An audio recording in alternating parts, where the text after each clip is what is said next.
Hello everyone, and welcome back to Searching the Farseas with the Farsea tribe. Descendant from the nichelings who washed up on Whale Island, we are now here with our Seer Birch, one of the many nichelings that we have on this island, who have been graced with the antenna that we say give them a sixth sense. And now, since pretty much everybody on the island can predict the weather with those fancy smancy antennas, we also allow them to have a secondary sense, and in Birch's case, it is guiding the many healers that we had born in quite the litter of purr-snouted nicheling babies in how to heal the nichelings of the island. And today, Birch has received news from their leader, Lynn, that there is a new sickly baby on the island. This is, of course, a tragedy, but someone in charge of leading all of these purring healers would also see it as an opportunity to further our research into how we can best heal the nichelings that we have on the island with purr snout. Birch's first experiment with his sister and brother, Raisin and Cuckoo, unfortunately doesn't seem to be bearing much fruit. I think we have prolonged their life a little bit, since normally nichelings with doubled up immunity have 2 days of life lost every turn, if I remember correctly, or every day, excuse me. But it seems that Raisin and Cuckoo are healing over time, but they may not have enough time. We may have acted too late. And so the news that a sickly baby showing the same symptoms that Birch's siblings had has been born is actually, well, tragic and opportunity. So opportunity and tragedy, I suppose. And we will go ahead and we will carry on. Since Jay is the eldest, along with Holly and Lion, we will send probably Jay for now over to the other side of the island, where Lenny has actually already cleared a path, and now he has informed the new leader over here of the healers, Birch, about the sickly baby that unfortunately Sunri has had. Sunri the Strong, who has been doing her best in order to reintroduce strength of ram horns and just possibly scorpion tail into the tribe, has given birth to her second child, and unfortunately her and Kulo's second child is a sickly baby boy, who we have not yet named. I am not exactly sure what we're going to name him. I almost feel like Sunri would want to kind of hold off on naming him until he was recovered in some way. She is a nicheling of strength after all, and I think having something like this happen to her family, in which the strength that she has means nothing, would kind of take her aback, and she might need a moment to kind of collect herself before wanting to name her newborn. However, we will have to send her youngest child, Sandri, away from her sickly younger brother. So let's have Kulu come over. I don't think there's any bunnels nearby. No, there are not. No rabbles nearby. So we'll have Kulu pop over here, and he will gently escort Sandri with him to learn how to safely collect from the coconut trees, so that we can kind of pull their eldest daughter away from this developing family tragedy. All right, and then we will go ahead and we will have Lynn clear the last path and step out of the way, and also discover apparently a fantastic resource of a new nest. And we will go ahead and have Rostar clear some of the area too, and Jay will be sent to try to approach this sickly baby as quickly as he can. As the eldest of all of the healing nichelings, that is now his duty. Meanwhile, over here, apparently the bunnels are going wild. Excuse you guys. Pardon, we kind of need this food. Thank you very much. The food that you have just stolen. Oh my goodness. We'll have to see if those bunnels come back. Come back here. I'm gonna eat you. All right. Meanwhile, Goose over here, we'll go ahead and let him collect from here, and then he can actually take over this area, since we have lost Lala and Pecan, who used to inhabit this perfect zone. But Goose is kind of set up if a lovely female ever wants to wander by. He has got 3 beautiful berry bushes and a wonderful permanent nest that he can definitely show off to any interested ladies. And then over here, oh, get out of the way! Get out of the way, Crumble! Oh my gosh. Last time, Crumble was so distracted watching his sister Chrissy attempt to chase down the fish in the waterways, which apparently are still quite shallow, that he went straight under one of the coconut trees, which is truly a very dangerous move. He probably should have died. I am quite, or like been stunned, and died is a little dramatic. So I'm truly grateful that he was able to make it. But let's pop over here. Okay, we've got our little healing circle. We'll come back to them in a second. And Zeus, Alright, and Sandry, you can go ahead and kind of defend your home from this Bunnel invasion. Jay's on his way.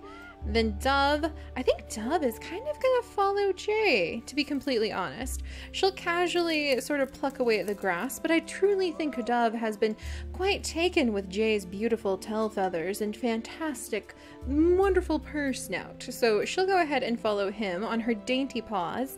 I imagine with 2 velvet paws you can hardly hear her, so that might be kind of cute. Just kind of like a silent little deer following behind this big flashy healing peacock. I almost wish he could like have bells or something in his tail to sort of signify that a healer is walking by. But alright, and meanwhile, our more wild family members that we have over here. Raven, we'll have her kind of swim for a minute and then jump out. And then we had Tuft. He was trying to find some food, and he's not really having a lot of luck with it. He also has double velvet paw, but we might send him over. He might swim over to this other tree and see if he can find something better. And over here, Samoth, who rejected the advances of Birch to try to have some healing children of their own who are also seers, is carrying on her lone quest in order to find as many of the beautiful berry bushes as she can to help the tribe. And so we'll have her carry on her mission, her mission that she feels is her duty as a seer, and she's disappearing deeper and deeper into the wilds as she works on that. And then finally, we're gonna come back up. Okay, yeah, we handled everybody. We're back over to the healing tree. And I just don't know. I don't know. We'll have Raisin try eating a nut, and we'll have her sort of make herself comfortable. Cuckoo is getting very, very tired, though. So we're gonna have him try to make himself comfortable, maybe by the river. All right, we'll make this a patient spot. So he'll kind of try to make himself comfortable right here by the river. His brother will come over to feed him a nut and not get too close, but kind of observe. And then he will call over all of the young nichelings that we have. Well, let's see. We'll try another. Holly will pop over. We'll try another little healing bout. And then we'll send the other young ones over to start clearing out the area around here so that we have plenty. There we go. So that we have got plenty of room in order to try to make some little nests or some little spots where we can have healing circles, and plenty of room to gather up plenty of nuts, which do not fall on your head with as much pain as the evil cocoa nuts do, and also to gather fresh water and fresh berries for any of the sickly nichelings who come to them. But alright, that should take care of everybody there. And let's go ahead. Hang in there, little unnamed baby. Ah, no, we lost someone. Oh, dear. I think it was too late for Cuckoo, guys. I think it was simply too late for him. That is going to be such a tragic, tragic blow for Birch. I think he's going to need a minute to realize that he just didn't manage to find these healing ways soon enough for his brother to survive. And Raisin, I don't know, guys. I don't know. This is very interesting. I feel like she still is having some of her life reduced, but I feel like, so damage reduced by 10, is it stalled now? Have we managed to slow down the disease? This is quite fascinating. We'll go ahead and let her nibble some fresh berries and kind of just play with the grass around herself. We'll have Kyo come over and try kind of almost like a nurse healing on her. And we'll have Seois come over here and sort of clear some of the land out. Lion will come over to console the... Hey, get away. Holly will defend the berry bush against invaders trying to eat all of our berries. And we will have Lion clear the area around the healing tree and console Birch over the loss of his brother, his last brother, which is very tragic. In the wilds, we have now got a very hungry Tuft who is trying very hard to eat that tree, and he's not having a lot of luck with it. Raven is trying very hard to dig some things up, and she's not having any luck with that. Samoth carries on her wandering journey, searching and searching for more of the berries, and she is a follower of the rabbles. So she will not actually go through and eat the rabbles or attack them, since a healthy rabble will actually guide you to a healthy berry bush. Goose, however, has no such reservations and is very much trying to defend his little patch of a farm sort of area that he's got going here. Meanwhile, apparently Chrissy can swim in the water as deeply as she wants over here, and it doesn't matter, so we'll go ahead and let her explore. Maybe eventually she'll make her way up a stream so we can actually unlock some of the swimming genes like she wants to do. And Crumble will continue. Well, Crumble apparently is being distracted by a fish. He's trying to research the cocoa nuts and travel to all of the various cocoa nut trees, but he's being also equally distracted by delicious tasty fish, which we do have a job to go ahead and collect. And meanwhile, the bundles are just like crawling under Tata's legs, which are kind of hilarious. And Newt over here can come down here and start gathering some of the cocoa nuts, so we might send him around in a second. And Zeois, man, we're just having all of our beautiful berry bushes destroyed. Zeois has always been more interested in digging, now that I remember it. She is one of the seers who really feels that we should not neglect the grass beneath our feet, and we should find more to consume from under our own paws. So I will let Zeois attempt to unlock the digging paw, because that could be kind of useful too. I imagine having a healer group who could gather all of the different food sources would actually be a legacy Birch would be very happy to leave behind. To crack open nuts and cocoa nuts and clamshells, to be able to hunt, to be able to gather fresh berries, and to be able to dig up roots would be a really great way to do it. So we'll have her try to unlock the digging. And meanwhile, we still have one sickly baby boy who will scooch over right over here. His mother will be desperately trying to gather him some fresh food, and Jay can actually jump down here. He cannot get too close, but I wonder, is this close enough? He is going to have to make this call. Is this close enough? I think Jay would risk it. Oh, this makes me so nervous, but I think Jay would risk it. He has stepped down, even knowing what he now knows, that these diseases can be fatal and possibly even contagious. I think he would jump down here in order not to leave this little one with any longer than he has already had without a healing purr. So, child, 2 days reduced, 21 days left. Our healing call has gone out. Can we heal ourselves? I don't know. Ooh, this is a risk with Jay. I'm very nervous about this, actually. Meanwhile, Sandri is learning from her father how to go ahead and collect the cocoa nuts safely, which is good because we do need to pull food resources up a little bit. And Dove will continue to kind of watch Jay from the bushes, while Lynn, concerned but content with the work that he has done, connecting up the two pathways so that the healing tree and the young sickly nicheling were able to meet one another, shall carry on with his mission of trying to find every strategic resource that may be available for the tribe, and Rostar shall carry on his job of clearing the path behind him. So there we go. Alright, so now to see what to do about this little guy. Alright. Alright. 2 days from reduction. This is so interesting. Okay, he is now 3 days old, and he's a teenager.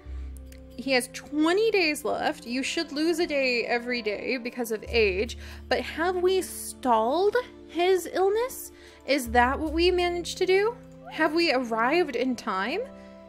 He has only lost 2 days, so let's see. Maybe if we can bring the infants, maybe a healer should be beside every mother as she gives birth, just in case, because this could be revolutionary. All right, let's go ahead and have Jay turn around. We don't want to go too quickly. Who has a leech? Chrissy, of course it would be you. All right, let's send you back over to your brother. And he's gonna go ahead and pluck that leech off you and eat a cocoa nut. And then we'll have him come over here. There we go.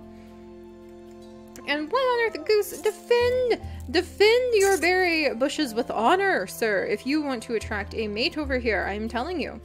Alright, and then, oh, hey, Tata, for crying out loud. The bundles don't even leave Tata's side. They're just there. All right, we've got more bundles. Oh my gosh, bundles everywhere. It's a bundle invasion. Oh my goodness gracious. We have so many bundles, and Raisin is still with us. She is still with us. I almost think damage reduced by 10 days. We cannot add more years to her life this way, but it does seem that we have at least slowed the illness. This is fantastic. Oh my gosh, this should be news that should make Birch feel quite a bit better about this entire situation. So let's go ahead and have Lion come down. He can go and nope, careful. He can go ahead and help Holly with gathering up all of the food she has just got. Kyo will go ahead and clear away some of these bits and bobs. We'll go ahead and have Sios clear away this section. There we go. Our healers are spreading their influence about a little bit. And I feel like Raisin, we'll have her come up to say goodbye to her brother's bones, and also to kind of stay along the riverside where maybe a refreshing cool breeze will help our sickly nichelings. So there's a lot of developments going on over here that I'm pretty happy with. What the heck? Vanduk, why hello there. Don't mind if Raven does. Let's go ahead and take a peek at him. Vanduk, apparently, he has recessive bird beak. Oh my gosh, an F and I immunity. Oh yeah, you're coming into my tribe, buddy. I am going to need you. Good job, Raven. Where's the nearest bird nest? Hello? Oh my goodness, there's another bundle right over here. Oh, there's another bundle right over here. Oh my gosh. Here's a bundle. Oh, there's a bundle. All right, there's bundles here. Okay, there's a lot of bundles. We need to go ahead and start eating them, to be completely honest. All right, well, and also there's a nice mole that I think Rostar might really enjoy eating, so we'll send him down there. And Lynn, there's a nice nest over here. It's kind of far away compared to everything. So, Vanduk, funny to meet you out here in the middle of nowhere. You're kind of exactly what Raven is probably looking for, my friend. So we're going to give him normal eyesight to pass on to any potential children. Raven is going to she's also going to possibly pass on normal eyesight. Why is it that all my bird-beaked nichelings always seem to end up with short-sighted eyes? I'm noticing that theme just a little bit. And I think I kind of want peacock tail. I can't decide. I think with the digging ability that the beak can do, that would be more useful. So I'm going to give Raven an extra chance to give Birdbeak to her children. And I'm going to give Vanduk, he has Stinky Tail, which actually is fantastic, because didn't we unlock Stinky Tail? I could have sworn we unlocked Stinky Tail. I collected from a smelly fruit tree so many times. Thank you very much. I am so miffed about that. We had a whole whale with a whole tree that we collected Stinky Tail from on purpose, and I feel quite betrayed. I mean, that was Peachy's whole life was dedicated to that, if you guys will recall. And also unlocking Purse now, so I feel a little betrayed. Huh. Well then, Vanduk? Vanduk, what should I give you to pass on? And I don't think we have normal blood clotting, because we haven't hit 10 generations yet. What? That possibly may be another thing that we should have already had that just for some reason changed. Vanduk, let's see what their first child looks like. Let's see what their first child looks like. Is there any food? Ooh, there's a lot of food really close to us, so we'll scooch over one. I think Raven has staked out a good nest site. And I think that Vanduk is quite happy to appease his newly found mate. And also, ooh, there's more food. There's just ravels everywhere. We are just surrounded on all sides. Also, we have a Kunut with A and B immunity over here. Is there a lovely female I could possibly arrange a meeting with? A and B, D and B with Kyo. Well, I mean, it wouldn't be the end of the world. So I may have Kunut start wandering and exploring in a second here, because he has been with Tata for quite some time, but that glorious tail needs to find its way into more of our genes, that's for sure. So alright, we'll have him scooch about in just a minute. There has been so much going on over here. Dove, I think, may take a moment to say hello to Jay. I think this is her moment. We're going to have Dove come over. What do I want Dove to pass on? Normal eyesight is definitely one of them. And I think actually collecting, or maybe, yeah, maybe collecting. I kind of want her to pass on nimble fingers. And if Jay was going to pass anything on, I hope it's that fantastic peacock tail. And better fertility. So let's give him better fertility, normal fertility in one slot. And I don't know what else I would want him to pass on just yet, so I'm not going to have him get anything else. But I think Dove would come out of the shadows to tell Jay that she has fallen in love, and then she would disappear into this nest because Jay has a duty, and that is guiding little Roduk to the healing tree. So he shall carry on, stopping to gain provisions provided to him by Rostar, assistant of the leader Linry, and hopefully that was a satisfying conclusion for Sundry. I don't think she would want to stay by this nest anymore though, so we'll have her go ahead and come on down here to spend time with her family. And I think that they're actually going to all kind of wander along the beach for a moment. That seems, oh my gosh!